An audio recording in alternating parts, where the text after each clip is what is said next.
Thank you for All listening right. to the Court of Public Opinion. The Court of Public Opinion, and it's a part of the Amateur Radio Network. I have a guest host who's going to take the mic away and welcome George Fanala. You are now the host of the Court of Public Opinion. Enjoy the broadcast. We're going to be probably covering topics on court matters mostly. I guess it's pretty simple, huh?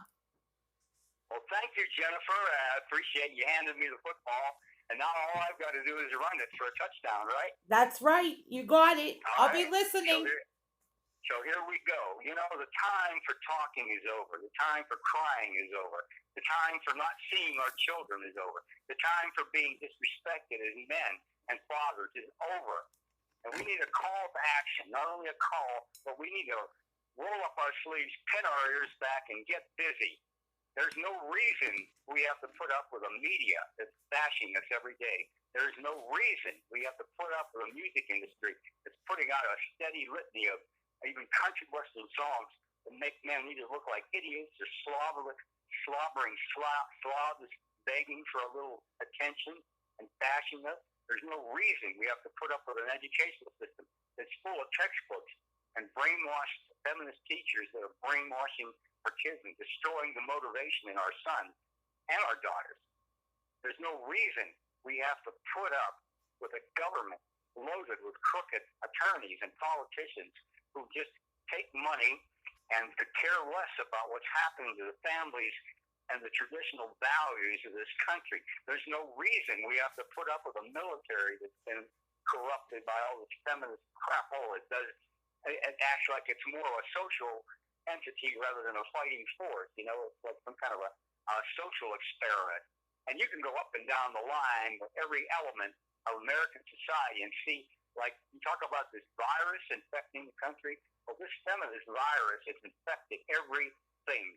Our industry, our schools, our media, our movies, everything. All you hear constantly on CNN and the rest is a steady pounding of anti-male, particularly anti-white male, like we never have done anything. We're just slave owners. You know, the truth of the matter is most of the great inventions that have truly liberated women have been done by white males. Now, nobody, oh my God, he said that? I can't believe he said that. You know, it's the truth. You can't say the people that invented electricity, the car, the airplane, the washing machine, the vacuum cleaner, the toaster, and you go on and on. Who were these people? Most of them were white males. Isn't that amazing? Yet you would think, and these were the things, the devices that truly liberated men and particularly women. You know, before 1900, the life expectancy of women was pretty much equal to or less than men. They died in childbirth. And all these horrible white men invented things like penicillin and better food and better fertilizers and better this and better that, better washing machines. And guess what? Women's life expectancy started to rise. And it rose to a point where it exceeds men because men are now being abused, disrespected, worked to death. And all this is going on in the name of promoting political correctness and feminism. We've got to stop this nonsense. This is a bad road to get down. It has taken us down a path to where our borders are wide open, primarily. Look at 1965, no fault divorce. Kennedy came up with throwing the borders wide open. You look at that year and all that started there and go from there, and you can plot the decline of the United States of America from the bad laws, the bad feminist laws, and the bad left-wing laws that were passed. This has got to be reversed. We've got to secure those borders. We've got to take these illegal aliens and hold them accountable for what they've done to us.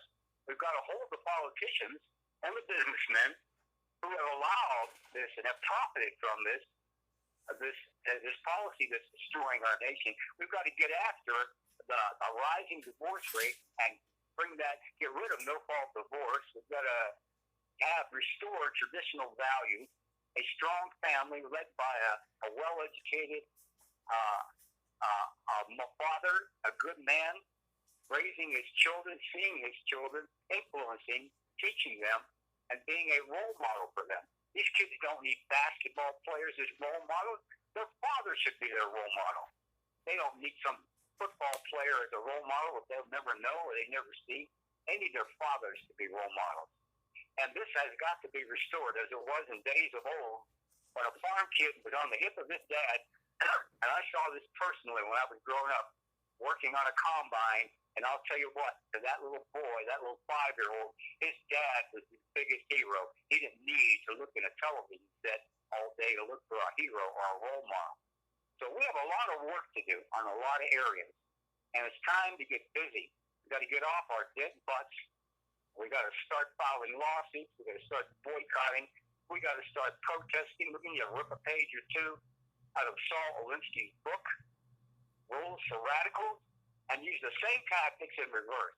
We got to win this election, keep Donald Trump in office because he's a good man and he's trying to do the right thing, but he's being opposed by a lot of Democrats and a lot of checkered pants Republicans that could care less about traditional values in a strong America. They can make a buck off of the misery of breaking up American families, and that's exactly what they're going to do.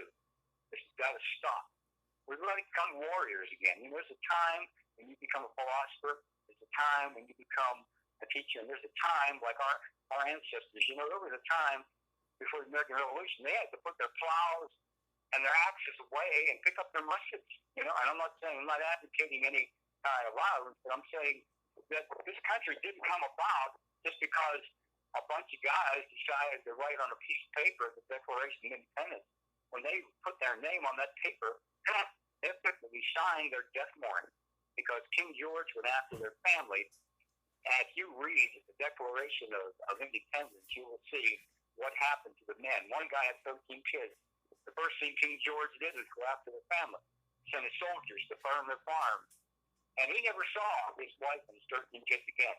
These guys paid a high price to bring the greatest nation that has ever existed in the history of the world into existence. It just didn't happen by magic. Well, the correction of these problems is not going to happen by magic. We're going to have to, as men, be leaders again. We're going to have to step forth within the framework of the law. Again, I'm emphasizing, I'm not advocating any violence or anything like that. There's plenty of strategies, nonviolent. Martin Luther King was one that used it. You know, when he did his civil disobedience, protesting, he showed the effectiveness of that. The people of Marietta, California, when they protested those buses coming in, they showed what could be done. They turned those buses around. There was only like 20 of them. And they actually went into the streets. And they did what needed to be done, but hasn't been much of that since. It's like all of a sudden everybody went back to watching the NFL or the NBA, I guess, and to hell with the country. Well, that's got to change. There has got to be a new spirit in this country, and it's got to begin today, now. You know, with your show, the shows like your shows, and strong men who are willing to put aside all this silliness of concerts and NFL, NBA, NHL. All those things are nice when you have a country that's secure. Right now, you know, we don't have a country that's secure, but we do have an opportunity. With this virus, we have an opportunity to rebuild this economy with enlightened capitalism. We've had unenlightened capitalism. We have an opportunity to address a lot of issues and build this country the right way. And I think the time is now. If there ever was a time in recent history when we have an opportunity to do the right thing, it is now. No, we're not looking to go back to, quote, normal, because normal was pretty horrible. When you have a divorce rate over 70%, when you have juvenile delinquents being dysfunctional kids being mass-produced, and you, like you said, dysfunctional men, they grow up to be dysfunctional men because they were abused, they're abusing their family. And the cycle has gone on and having all these freeloaders that call themselves psychiatrists, sociologists, mediators, expert witnesses, you know, flooding the courtroom and getting fat paychecks for doing little or nothing, but causing a lot of mass confusion up and down the system and ruining families while the father sits there wondering what in the world is happening to him and his family while his bank account is being drained. Like I told you before, a man who's a bum on the streets and bangs out a dozen kids and he's on welfare has a better chance of actually seeing those kids because there's no money to be taken from him.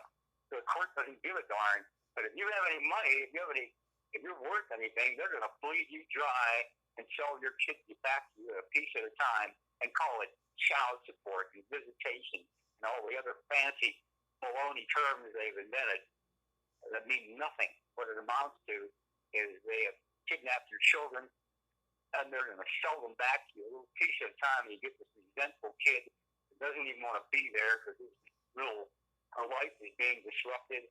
And it's a mess. It's an absolute garbage mess, and they know it's a mess.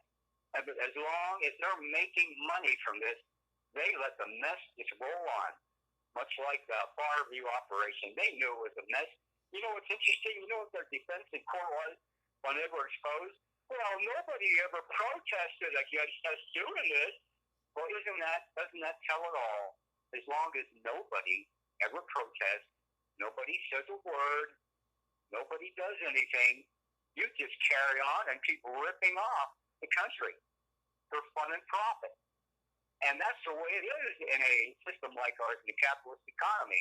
If somebody doesn't stand up, if somebody doesn't lead the charge, if somebody didn't stand up in 1771, 72, and so on, if somebody didn't follow George Washington, there would be no United States of America.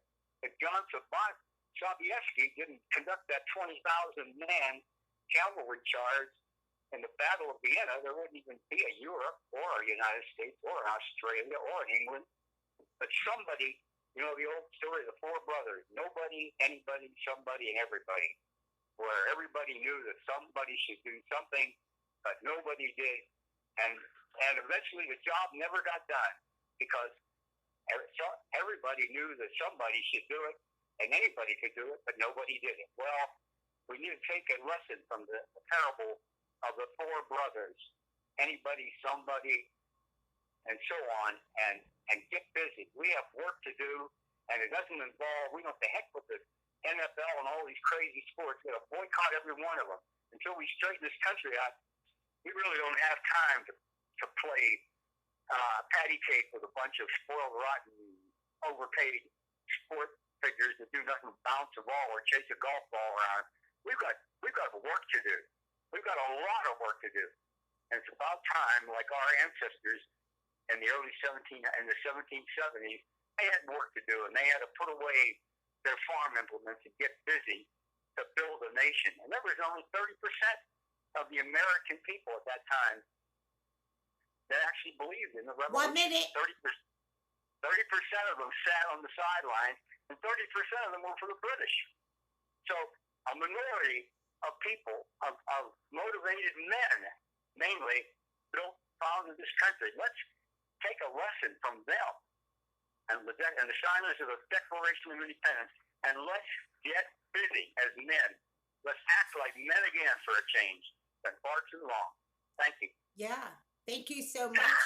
There are so many men that could benefit from this conversation. It's a man-to-man conversation about why the courts are so involved in your family life. Like, you, the dad, you, the father that wants to raise an upright family, a Christian upright family. Like, to me, if I had to be given up for adoption and my cousin George would have been the guardian, I would have said yes, because George is not only a dad, he's a loving, caring, compassionate, kind, generous with his time. I mean, there are so many good qualities, George, that you have. And um, I know our broadcast is coming to an end. We are going to continue to bring George on because I think, George, you have still, you might be able to cover another segment at the rate you're going. I mean, really. Well, if it helps this country and it helps my family and millions of other families, it'll be time well spent. Don't you think, Jennifer? Yeah, we might just do that later on.